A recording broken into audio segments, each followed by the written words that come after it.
जय श्री राम जी। कैसे हैं आप सब? क्या कभी आपने ऐसा सोचा है कि आपकी समस्याओं का असली कारण है क्या? क्या है असली कारण? और आप में और आपके आसपास रहने वाले लोगों में आखिर फर्क क्या है? देखिए, जब एक एस्ट्रोलॉजर किसी की जिंदगी में फाइनेंस, मैरिज या रिलेशनशिप की परेशानी को देखता है, तो वो तुरंत उस इंसान को खराब या फिर नालायक नहीं कहता। वो ये समझाता है कि देखिए, ये सिर्फ एक फेज है, कुछ कार्मिक पैटर्न्स हैं जो अभी एक्टिवेट हुए हैं। जब समय बदलेगा, तो कहानी भी बदल जाएगी। यही सबसे बड़ा फर्क होता है एक आम इंसान, एक आम एस्ट्रोलॉजर और एक साधारण इंसान में, जो उसके करंट रिजल्ट से जज करते हैं। सारी दुनिया एक इंसान को उसके अभी की स्थिति से जज करती है। आज अगर अच्छा कर रहा है तो बहुत शानदार है, कल अगर गिर गया तो नालायक है। लेकिन एक एस्ट्रोलॉजर ऐसा नहीं करता। वो इंसान को एक लंबी यात्रा के हिस्से की तरह देखता है।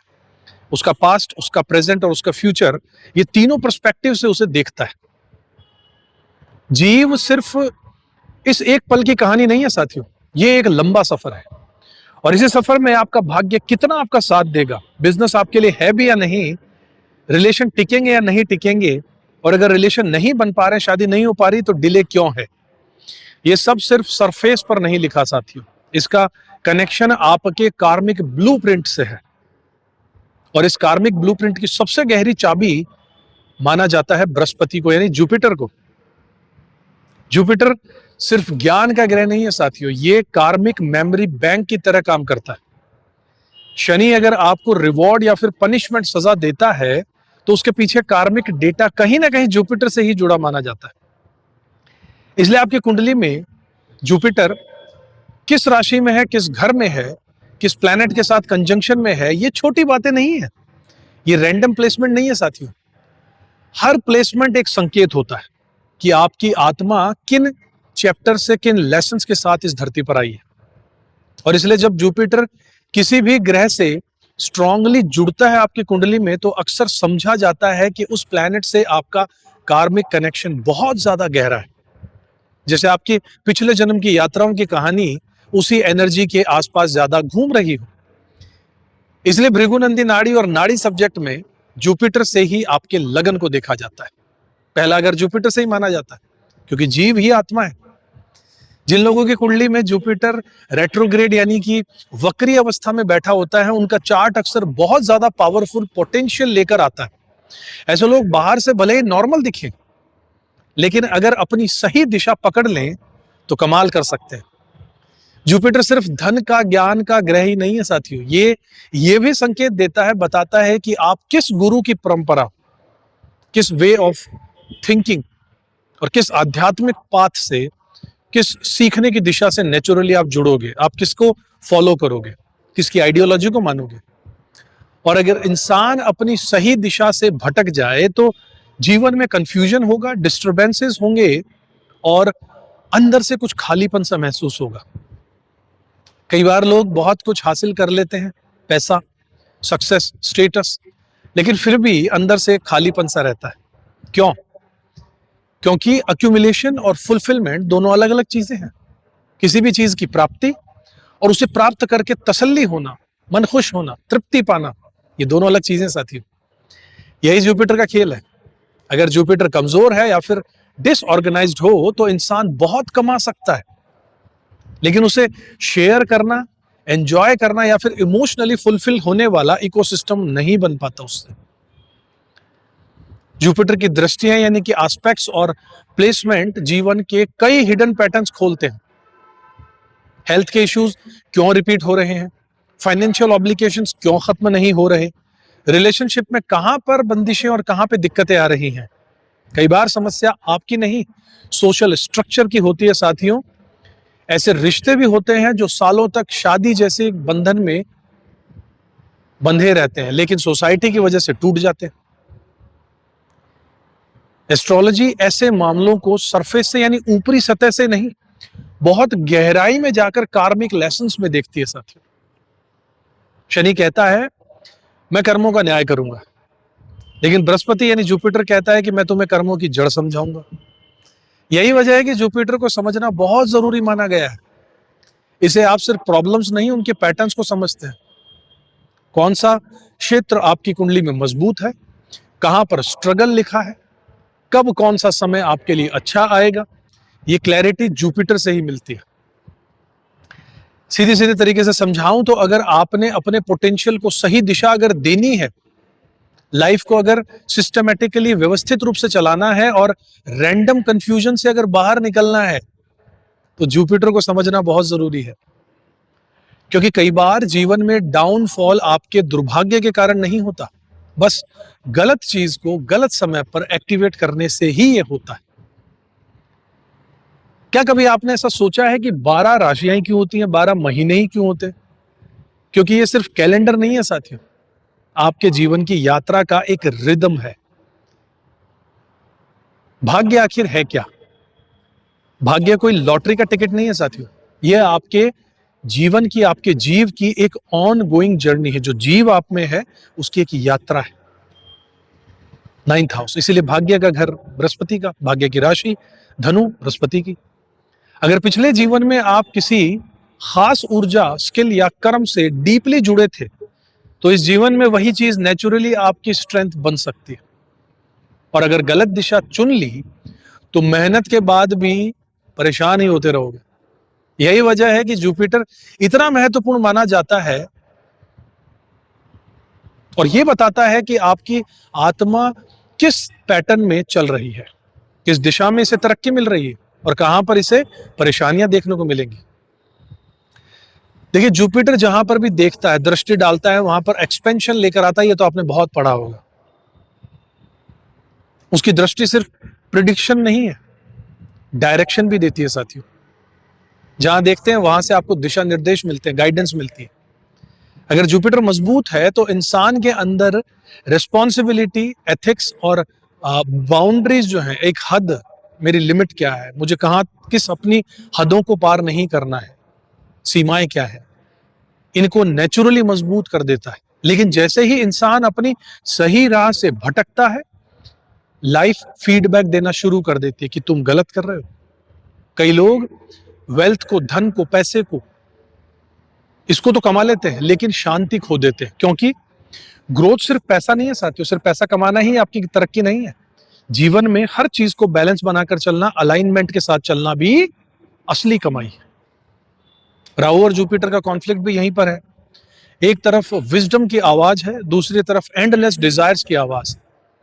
राहु बेइंतहा, बेशुमार इच्छाएं देता है, विशेष देता है। अगर दोनों स्ट्रांगली एक्टिव हो जाएं, गुरु और बृहस्पति और राहु, तो इंसान एक ही दिन में इतने कॉन्फ्लिक्टिंग थॉट्स में सोच सकता है, इतने ज्यादा विचारों से घिर सकता है कि डिसीजन ही नहीं ले पाएगा, इतने ज्यादा एनालिटिकल माइंड में घुस जाएगा। और एक इंटरेस्टिंग बात, जुपिटर जो है वो जिस भी राशि में बैठता है, उस राशि की एनर्जी को अपने अंदर गहराई से एक्टिवेट करता है। लेकिन कुछ एनर्जीज के साथ में उसका फ्रिक्शन भी होता है, तारतम्यता, लय नहीं बैठती है। इसलिए हर प्लेसमेंट का मतलब सिर्फ अच्छा या बुरा नहीं होता साथियों, बल्कि यह समझना होता है कि आपका जीवन किन चैप्टर्स को, किन लेसन्स को, किन सीखों को सीखने के बाद डिजाइन हुआ है और इस जन्म में क्या सीखने आप यहां पर आए हो। तो पिछले जन्म की सीख और इस जन्म की सीख दोनों बताता है जुपिटर। सीधी बात यह है कि जुपिटर सिर्फ एक ग्रह नहीं है, आपके अंदर की एक गाइडेंस सिस्टम की तरह होता है। जिसने उसे समझ लिया, उसने अपनी यात्रा को और भी बेहतर बना लिया। जुपिटर एक ऐसा ग्रह माना जाता है जो इंसान को ऊंचे वैल्यूज, विजडम और स्पिरिचुअल डायरेक्शन की तरफ ले जाता है। और जब ये मजबूत होता है, स्ट्रांग होता है, तो जीवन में सिर्फ पैसा नहीं, स्टेबिलिटी, फैमिली की बॉन्डिंग और इमोशनल स्ट्रक्चर भी दे देता है। लेकिन जब इसकी एनर्जी डिस्टर्ब होती है तो असर हेल्थ पर, इमोशंस पर, रिलेशनशिप पर और फैमिली के शांति पर, पीस पर दिख सकता है साथी।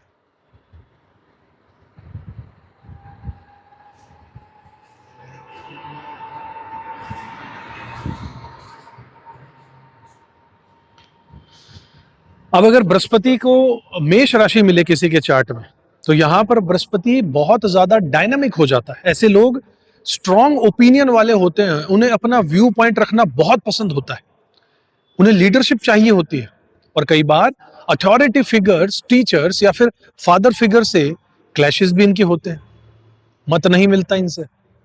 इनके अंदर नाम, रेस्पेक्ट और इंटेलेक्चुअल रिकॉग्निशन की भूख बहुत स्ट्रांग होती है। ये सिर्फ फॉलोअर्स बनकर नहीं रहना चाहते साथियों, ये डायरेक्शन दूसरों को दिखाना चाहते हैं, दिशा।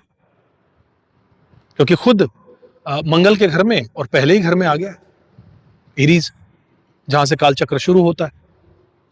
लेकिन चैलेंज ये आता है साथियों इनके जीवन में कि कंसिस्टेंसी को मेंटेन नहीं कर पाते, क्योंकि मेष की एनर्जी ही बदलाव की है, मूवमेंट की है, फायरी एलिमेंट। अगर जुपिटर वृषभ राशि में चला जाए किसी को, तो उसकी एनर्जी बिल्कुल बदल जाएगी। यहां पर फोकस स्टेबिलिटी पर है, क्योंकि स्थिर राशि है, फैमिली पर है, असेट्स पर है, पैसा बनाने पर है, सिक्योरिटी पर आता है। ऐसे लोग प्रैक्टिकल तरीके से ग्रोथ जीवन में चाहते हैं, सिर्फ आइडियाज नहीं, रियल रिजल्ट चाहते हैं। घर, संपत्ति, फाइनेंशियल कंफर्ट और फैमिली वेलबींग इनके लिए बहुत इंपॉर्टेंट हो जाती है। कई बार इनके आने के बाद, इनके जन्म के बाद, इनके परिवार में पैसों को लेकर या फिर हाउस होल्ड स्ट्रक्चर, घर का जो स्ट्रक्चर है, उसमें एक बहुत जबरदस्त बदलाव देखने को मिलता है। बहुत से चार्ट में ऐसा देखा है मैंने। सीधे तौर पर बात करूं तो जुपिटर जिस भी राशि में बैठता है, उसी राशि के चश्मे से देखता है और उसी कलम से आपकी ग्रोथ को लिखता है। अगर मेष में बैठा है जुपिटर किसी की राशि कुंडली में, तो क्या कहेगा? अपनी पहचान खुद बनाओ। वृषभ में बैठा है तो क्या कहेगा? अरे कुछ लाइफ में स्थायी, कुछ फिक्स चीजें बनाओ। अर्थ एलिमेंट का सीधा सा कनेक्शन स्टेबिलिटी से है, फैमिली से और फाइनेंसिस से है। इसलिए अगर जुपिटर टॉरस में है तो आपकी कोर कॉलिंग अक्सर यही होती है कि परिवार को संभालना है, सिक्योरिटी बनानी है, जीवन में सुरक्षा पानी है, संपत्तियां बनानी है। जब तक आप इस एनर्जी के साथ में अलाइंड रहते हो, चीजें कंपैरेटिवली आपके लिए बहुत ज्यादा स्मूथ हो जाती है।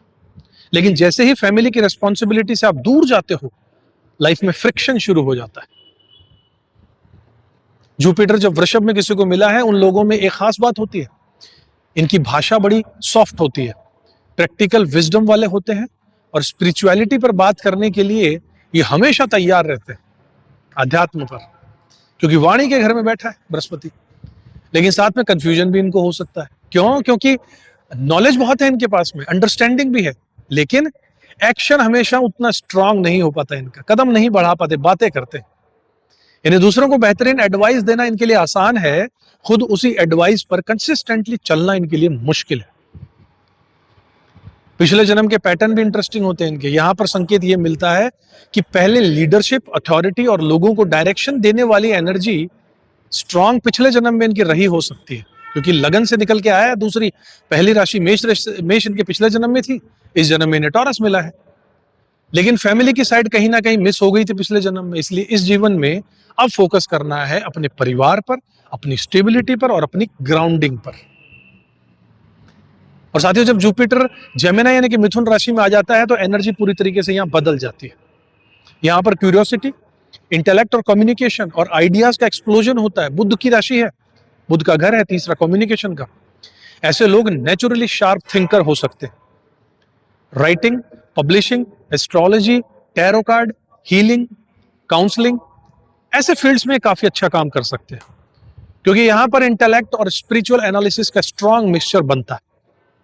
लेकिन चैलेंज क्या मिलता है इन्हें? ओवर थिंकिंग और एंडलेस डिजायर्स।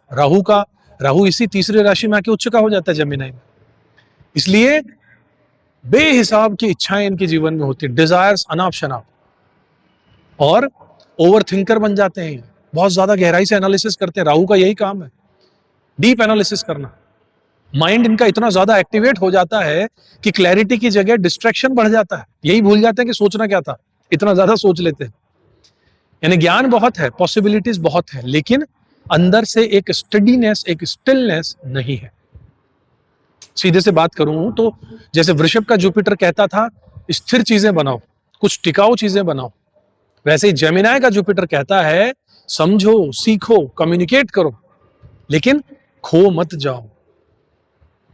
जुपिटर जब मिथुन राशि में आता है तो ये सिर्फ इंटेलेक्चुअलिटी नहीं देता है, अध्यात्म और ऊपर की बहुत अच्छी अच्छी बातें नहीं देता है, ये रिलेशनशिप्स और लाइफ चॉइसेस में भी एक बड़ा इंपैक्ट डाल सकता है, क्योंकि सातवें घर से त्रिकोण बना रहा है। खासकर सिबलिंग्स के मामले में कई बार ऐसे लोग अपने भाई बहनों के लिए बहुत ज्यादा सेक्रीफाइस करते दिखते हैं, इमोशनली, फाइनेंशियली या फिर डिसीजंस के लेवल पर। और कभी इसका उल्टा भी होता है, यानी डिस्टेंस या डिटैचमेंट हो सकता है अपने ही सिबलिंग से, भाई बहनों से। इस प्लेसमेंट का इंटरेस्टिंग हिस्सा साथियों ये होता है कि इनमें इंसान के अंदर दो एनर्जीज चलती है।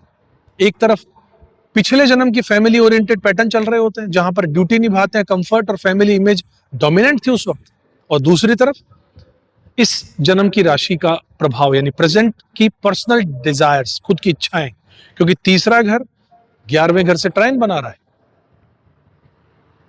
कि अब मैं क्या चाहता हूं, ऐसा इनकी फीलिंग रहती है। और यही वजह है कि जुपिटर जब जेमिनाई में आता है तो कई बार दो धारी तलवार जैसा इंसान काम करने लगता है। शुरुआती जीवन में ऐसे लोगों को एजुकेशन, डायरेक्शन और इंडिपेंडेंट चॉइसेस में कुछ फ्रिक्शन महसूस हो सकता है, क्योंकि माइंडसेट पहले से सिक्योरिटी चाहता है, लेकिन लाइफ धीरे धीरे इंडिविजुअलिटी की तरफ इन्हें धक्का दे रही होती है। अगर जल्दी शादी हो जाए इनकी तो फैमिली इन्फ्लुएंस इन पर ज्यादा आ सकता है, फैमिली के प्रभाव में आ सकते हैं। अगर समय मिले शादी को तो अपनी पर्सनल चॉइसेस इन पर ज्यादा हावी हो जाएंगी, फिर इन्हें लाइफ में कुछ चाहिए नहीं, इन्हें अपनी जिंदगी से मतलब है। अब जुपिटर जब कर्क राशि में आता है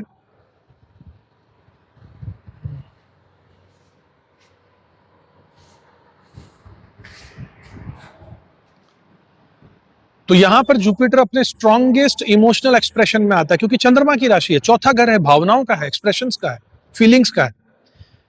कैंसर जो है वो कंफर्ट, इमोशंस और नर्चरिंग और इनर सिक्योरिटी की राशि है, चंद्रमा की राशि है।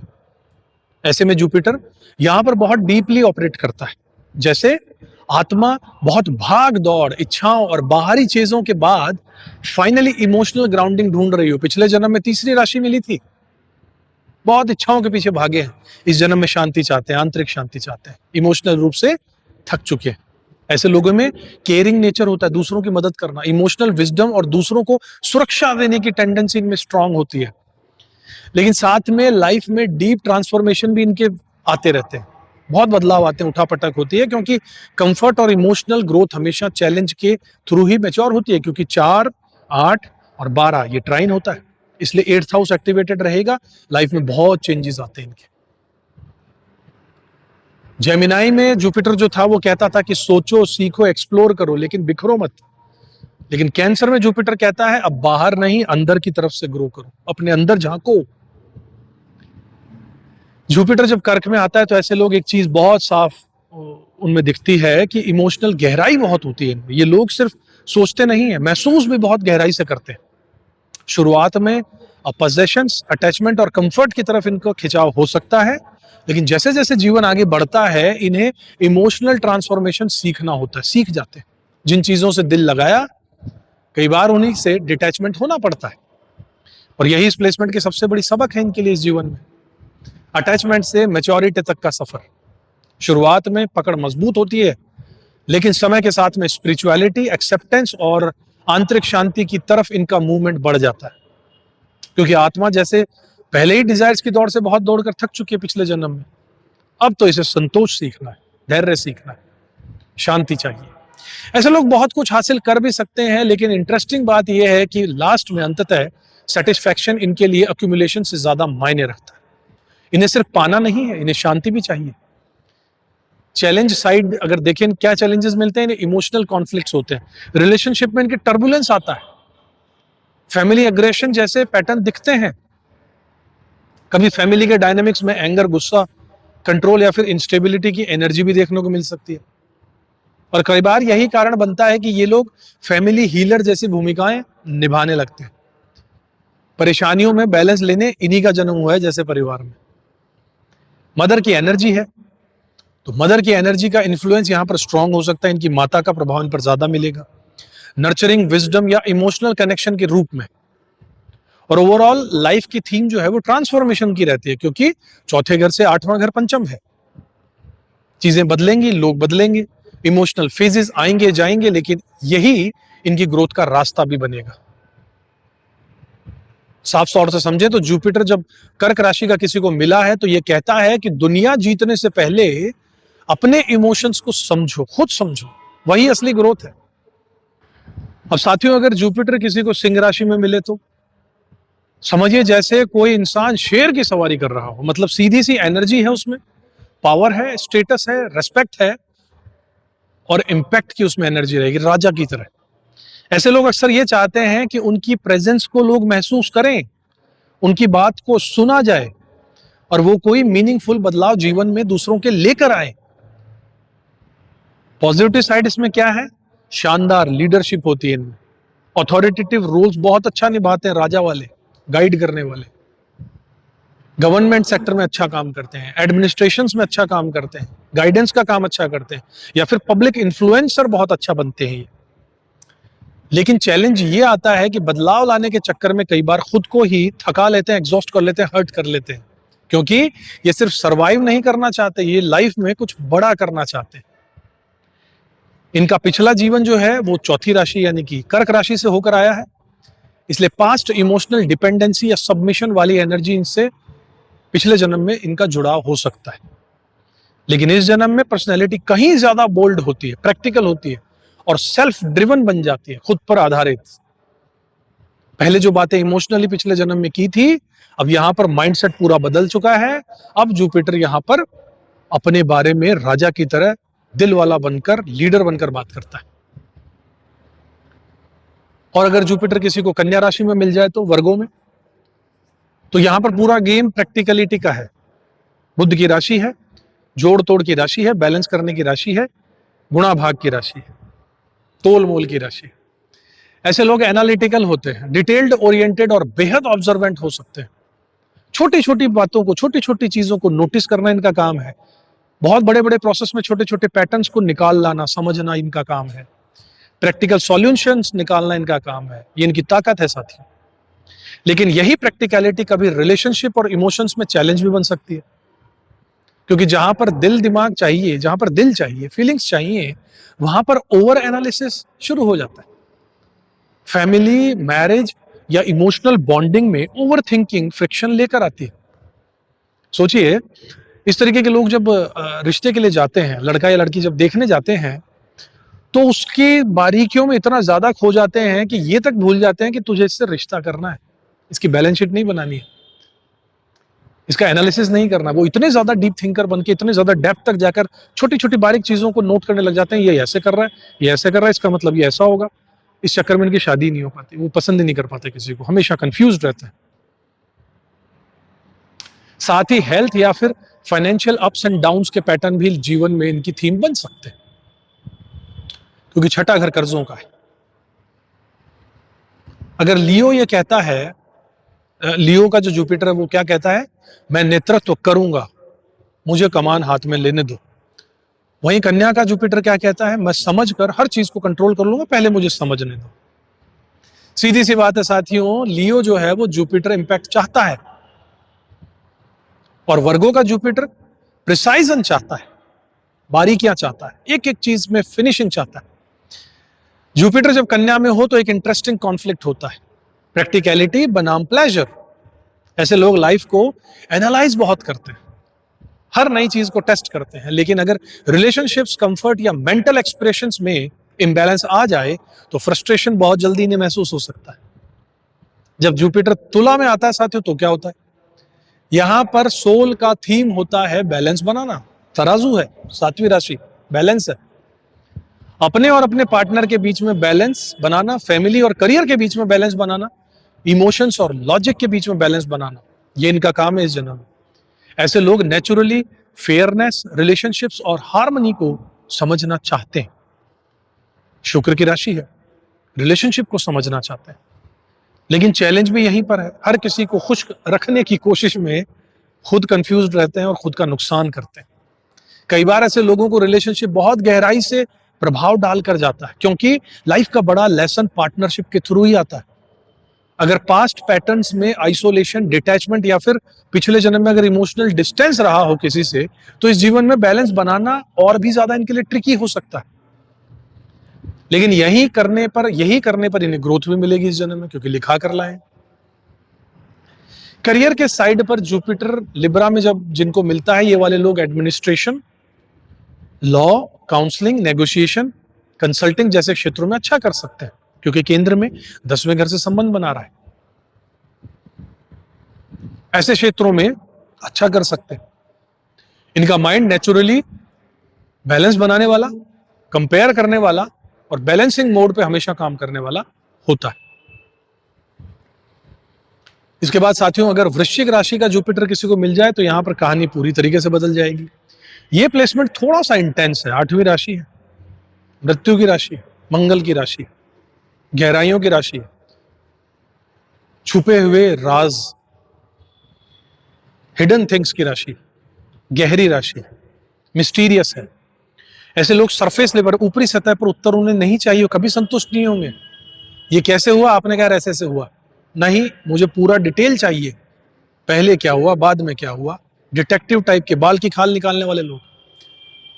इन्हें हिडन ट्रुथ, साइकोलॉजी, स्पिरिचुअलिटी, कार्मिक क्वेश्चंस, ट्रांसफॉर्मेशन, ऑकल्ट साइंसेस, इन सब की तरफ नेचुरली इनका पुल हो सकता है। इनके जीवन में भी अचानक से परिवर्तन, इमोशनल इंटेंसिटी और एक्सप्लेन्ड अनएक्सप्लेन्ड टर्निंग पॉइंट्स, अचानक से जो जीवन में बदलाव आते हैं, उठापटक होती है, ये ज्यादा दिखता है इनके जीवन में। क्योंकि यहां पर आत्मा का काम है खुद को गहराई से एक्सप्लोर करना। सीधे से अगर कहूं तो तुला राशि का जो गुरु है वो कहता है बैलेंस बनाना सीखो, और स्कॉर्पियो यानी कि वृश्चिक का जुपिटर कहता है गहराई में जाओ और खुद को ही खोजना शुरू करो। वृश्चिक राशि का जो जुपिटर किसी को मिलता है तो वो लोग मिस्ट्री, डेप्थ और ट्रांसफॉर्मेशन की तरफ नेचुरली खिंचते हैं। इन्हें सरफेस पर, ऊपरी लेवल पर उत्तर मिल जाए तो सेटिस्फाई नहीं होते। किसी रिलेशनशिप क्वेश्चन या फिर लाइफ इवेंट में अगर मिस्ट्री आ गई तो ये उसे सॉल्व करने में पूरी तरीके से डूब जाते हैं, और ये इनकी स्ट्रेंथ भी है, चाहे पूरा जीवन निकल जाए। और वहीं पर इनके लिए ट्रैप है, जाल है, वहीं फंसते हैं ये। अब अगर जुपिटर किसी को धनु राशि में मिला है तो उसके लिए क्या होगा? देखिए, यहाँ पर जुपिटर अपने ही घर में है, अपनी राशि में है, इसलिए एनर्जी जो है जुपिटर की वो नेचुरली यहाँ पर स्ट्रांग हो जाएगी। इसका मतलब स्ट्रगल नहीं आएगा, ऐसा भी नहीं है कि स्ट्रगल नहीं आएगा, लेकिन इंटरेस्टिंग बात यहां पर यह है कि ऐसे लोग अक्सर मुश्किल समय में भी किसी भी तरीके से बच निकलते हैं, क्योंकि 9th हाउस भाग्य का है, और भाग्य जिसका अच्छा है वो तो बचेगा। मुकद्दर का सिकंदर जिसे कहते हैं, जैसे कोई लास्ट मोमेंट पर दैवीय शक्ति इनकी मदद कर रही हो, प्रोटेक्शन इन्हें मिल ही जाता है। इनमें लॉयल्टी, प्रिंसिपल्स और इनर बिलीफ सिस्टम इनका स्ट्रांग हो सकता है, लेकिन साथ में कंफ्यूजन या फिर डायलेमा भी हो सकता है, क्योंकि ये बहुत कुछ समझते हैं, बहुत कुछ एक्सप्लोर करते हैं। पिछले जन्म के प्लेटफॉर्म में बहुत 8वीं राशि वृश्चिक का डीप ट्रांसफॉर्मेशन, मिस्ट्रीज और गहराइयों तक जाकर इंटेंस एक्सपीरियंसेस वाला जीवन देख चुके होते हैं। इसलिए शुरुआती लाइफ इनकी अनस्टेबल लग सकती है, लेकिन धीरे धीरे स्टेबिलिटी इनमें बिल्ड होती रहती है। अब जुपिटर अगर मकर राशि में किसी को मिला है तो यहां पर कहानी और ज्यादा टफ हो जाएगी, कठोर, कठिन, क्योंकि शनि की राशि है। यह प्लेसमेंट अक्सर स्ट्रगल देता है, रेजिस्टेंस देता है, और लाइफ के कड़वे सच वाली एनर्जी लेकर आ सकता है। शुरुआती जीवन में इनकी हेल्थ, इनकी फैमिली का प्रेशर, इनकी रिस्पॉन्सिबिलिटीज या फिर रिपीटेड चैलेंजेस का थीम इनकी लाइफ में देखने को मिलता है। क्यों? क्योंकि यहां पर आत्मा का जो सबक है वो स्पिरिचुअलिटी या विजडम को सिर्फ अपने तक रखने का नहीं है, उसे प्रैक्टिकल वर्ल्ड में अप्लाई करने का और लोगों से शेयर करने का एक मोटिव इनका ऊपर वाले ने लिख दिया है। अगर माइंडसेट बहुत रिजिड और आर्गुमेंटेटिव या फिर रेजिस्टेंट हो जाए, इनका बहुत ज्यादा बहस अगर करने लगे, रिजिड, अड़ियल हो जाए अपनी बात पर, तो जीवन में फ्रिक्शन इनके बढ़ेगा। लेकिन अगर ह्यूमिलिटी, लर्निंग और डिसिप्लिन इनके लाइफ में आ जाए, देखिए राजा जो लियो वाली एनर्जीज थी वो क्या था? अपनी बात को लेकर सही, अपने आप को हमेशा समझना, यानी रिजिडनेस। तो अगर शनि की राशि मिली और सूर्य का जैसा प्रभाव आप अपने आप में रखोगे तो लाइफ में तो फ्रिक्शन आएगा। वहीं अगर शनि की चीजें यानी ह्यूमिलिटी रखोगे, लर्निंग रहोगे, डिसिप्लिन में अगर रहोगे, शेड्यूल बनाकर चलोगे, तो यही प्लेसमेंट आपके लिए स्ट्रांग मैच्योरिटी दे देगा, और मैच्योरिटी ही शनि है। देखिए, स्कॉर्पियो का यानी वृश्चिक का जो जुपिटर था वो कहता था गहराई में जाओ लेकिन खो मत जाना। वहीं सेजिटेरियस यानी धनु का जुपिटर क्या कहता था? विश्वास रखो, रास्ता जरूर मिलेगा, आशावादी है, भाग्य के भरोसे है, हमारा भाग्य काम करेगा, मदद कहीं ना कहीं से आएगी। वहीं कैप्रिकॉर्न का ये जो मकर का गुरु है ये कहता है लाइफ एक टफ टीचर है, एक छड़ी वाला एक निर्दयी टीचर है, लेकिन इससे जो सबक मिलेंगे वो बहुत पावरफुल है। ये कहता है कैप्रिकॉन का जुपिटर। जुपिटर मकर राशि में चैलेंज अक्सर बाहर से कम अंदर से ज्यादा होता है। ऐसे लोगों में नॉलेज, कैपेबिलिटी और पोटेंशियल बहुत ज्यादा होता है, लेकिन कई बार सबसे बड़ा कठिनाई, ऑब्स्टेकल, रुकाव उनका अपना रेजिस्टेंस बन जाता है। खुद ही अगर अड़ियल स्वभाव के हो जाएं, अपनी बात पर अड़ जाएं कि नहीं यही सही है, उस दिन से इनका पतन शुरू है। यानी इनमें समझदारी है, पावर है, फिर भी सेल्फ सैबोटेज जैसा पैटर्न इनमें दिख सकता है। फैमिली के लेवल पर भी इनमें स्ट्रगल, हेल्थ को कंसर्न, रिस्पॉन्सिबिलिटीज, प्रेशर या स्टेटस शिफ्ट जैसे फेजेस दिख सकते हैं। लेकिन यहां पर छुपा हुआ सच ये है कि अगर ये लोग स्टबर्न रेजिस्टेंस होकर लर्निंग माइंडसेट को अपना लें, हमेशा कुछ ना कुछ सीखते रहें, झुकने को तैयार अगर हो जाएं, तो इनका पोटेंशियल बहुत पावरफुल निकल सकता है। क्योंकि रॉ स्ट्रेंथ यहां पर बहुत होती है, अंदर पोटेंशियल बहुत होता है, बस एक सही दिशा की जरूरत होती है। साथियों, जुपिटर जिसको कुंभ राशि में मिला है, एक्वेरियस का जो मिला है, वहां पर पूरा थीम इच्छाओं का है। राहु की प्लेसमेंट के लिए राहु की राशि है, हाउस ऑफ विशेस का घर है, बेशुमार इच्छाओं का घर है, राशि है। ये जुपिटर को मिल गई है, और एक्सपेंशन का भी घर है, लाभ का घर है। ये लोग अक्सर किसी एक बहुत बड़े गोल, ड्रीम या फिर अनफिनिश्ड लॉन्गिंग पर बहुत इंटेंशनली अटक सकते हैं जीवन में, अड़ जाएं कि नहीं मुझे तो जीवन में ये मिलने वाला, मैं लेकर रहूंगा। कभी करियर में कोई सपना पाल लेते हैं, कभी फॉरेन में जाने का सपना होता है, कभी पहचान मिलेगी, लोग मुझे जानेंगे, मेरा नाम होगा, इस बात की इच्छा इनके मन में होती है, कुछ ऐसा जो माइंड में चिपक सा जाए।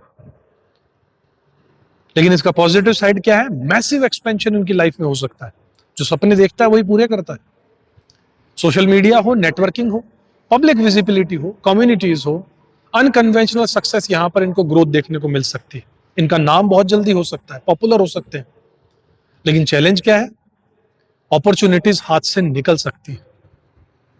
कई बार ऑलमोस्ट मिलती हुई चीज आखिरी मोमेंट पर रुक जाती है, क्योंकि लेसन सिर्फ डिजायर चेज करना यहां पर नहीं है। इस जीवन में इनका सही अलाइनमेंट भी होना चाहिए।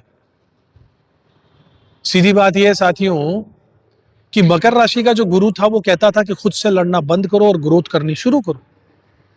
वहीं ये कुंभ का, एक्वेरियस का जो जुपिटर, वो क्या कहता है? सपने बड़े रखो, लेकिन उसके पीछे पागलों की तरह मत भागो। सिर्फ वही होगा, इसी के भरोसे मत रहो। अब अंत में अगर किसी को मीन राशि का जुपिटर मिला है, तो यहां पर जुपिटर अपनी ही राशि में, अपने ही घर में हो गया है, वो भी ज़ोडिएक साइन की आखिरी राशि, आखिरी घर। इसलिए यहां पर पोटेंशियल बहुत गहरा होता है, लेकिन डायरेक्शन सही होना बहुत जरूरी है। यहां पर मीन राशि की एनर्जी जो है वो ख्यालों की है, इमेजिनेशन की है, स्पिरिचुअलिटी की है, भक्ति की है, डिवोशन की है, और इनर वर्ल्ड से जुड़ी हुई होती है। इसलिए ऐसे लोग अक्सर गहराई वाले होते हैं, इंट्यूटिव होते हैं, स्पिरिचुअलिटी में झुकाव होता है इनका। लेकिन इनको दिक्कतें कहां पर आती हैं? कंफ्यूजन में। मैं आखिर किसके लिए मेहनत कर रहा हूं, ये सोचते हैं। मेरा रास्ता है क्या, ये सोचते हैं। क्या ये सही है, क्या ये गलत है? मैं जो कर रहा हूं क्या ये सही है या गलत है, क्या है? ऐसे सवाल बार बार इनके दिमाग में घूम सकते हैं, और अगर क्लैरिटी नहीं मिली तो पोटेंशियल इमेजिनेशन में अटक कर कहीं रह जाता है। इनकी जो ताकत है, इनका जो कैपेसिटी है, वो कहीं ना कहीं सपनों में, ख्याली पुलाव में छुपी रह जाती है। और पॉजिटिव साइड ये है कि ये placement spirituality, deep learning, foreign connections, ancient knowledge, प्राचीन ज्ञान, गूढ़ ज्ञान, हीलिंग या फिर इनर विजडम वाले क्षेत्रों में ये बहुत जबरदस्त काम करते हैं। अगर इन्हें सही फोकस मिल जाए, डिवोशन मिल जाए, तो ये लोग एक्स्ट्रा ऑर्डिनरी गहराई तक किसी भी सब्जेक्ट में जा सकते हैं। चैलेंज साइड पर इनमें इल्यूजन होता है। ये दिन में सपने देखने वाले लोग, ख्वाबों में रहने वाले लोग, ओवर आइडियलिज्म वाले लोग, इमोशनल डिस्ट्रैक्शन वाले लोग, और प्रैक्टिकल क्लैरिटी की कमी दिखती है इन लोगों में। हवाओं में, सपनों में, ख्यालों में रहने वाले लोग, यानी इनका विजन बहुत बड़ा है, एग्जीक्यूशन ढीला पड़ जाता है। इसी वजह से कभी अपॉर्चुनिटीज, मनी मैनेजमेंट या फिर इमोशनल डिसीजंस में कंफ्यूजन आ सकता है, और तब जाकर क्या कहा जाता है? 12वीं राशि हानि की राशि है, नुकसान की राशि है। इनका एक पैटर्न ये भी हो सकता है कि ये किसी भी आइडिया, व्यक्ति, बिलीफ या फिर डिजायर्स के पीछे जरूरत से ज्यादा अटक जाते हैं। लेकिन अगर यही एनर्जी सही दिशा में चैनलाइज हो जाए तो ट्रिमेंडस ट्रांसफॉर्मेशन पॉसिबल है इनकी लाइफ में, क्योंकि 8वां घर का कनेक्शन बन रहा है 4, 8, 12। देखिए जुपिटर मीन राशि में यह कहता है कि तुम्हारे अंदर बहुत ज्यादा डेप्थ है, बहुत क्लैरिटी और कमिटमेंट की जरूरत पड़ेगी। ये था साथियों 12 राशियों में जुपिटर का फल। आशा करता हूं आपको ये ज्ञान पसंद आया होगा। बहुत ही गहराई से, बहुत ही डीप नॉलेज के सब्जेक्ट्स को, पॉइंट्स को आपके लिए निकाल कर लाता हूं साथियों, ताकि आपका एस्ट्रोलॉजी में जो प्रेम है, जो ज्ञान है, जो इच्छा है, सीखने की ललक है, वो बनी रहे। तो अब तक अगर आपने इस चैनल को सब्सक्राइब नहीं किया तो जरूर कर लीजिएगा, बेल आइकन प्रेस कर दीजिएगा साथियों, क्योंकि जो आपको हर कहीं नहीं मिलता वो यहां मिलेगा। कुछ गहरी बातें, कुछ गहरी सोच, वो ऐसी चीजें जो आपको वाकई में सिखाएंगी कि एस्ट्रोलॉजी कैसे की जाती है, चार्ट कैसे पढ़ा जाता है। फिर मिलूंगा अगले वीडियो में, तब तक खुश रहिएगा, अपना कर्म करते रहिएगा, ऊपर वाले में विश्वास जरूर रखिएगा साथियों। जय श्री राम।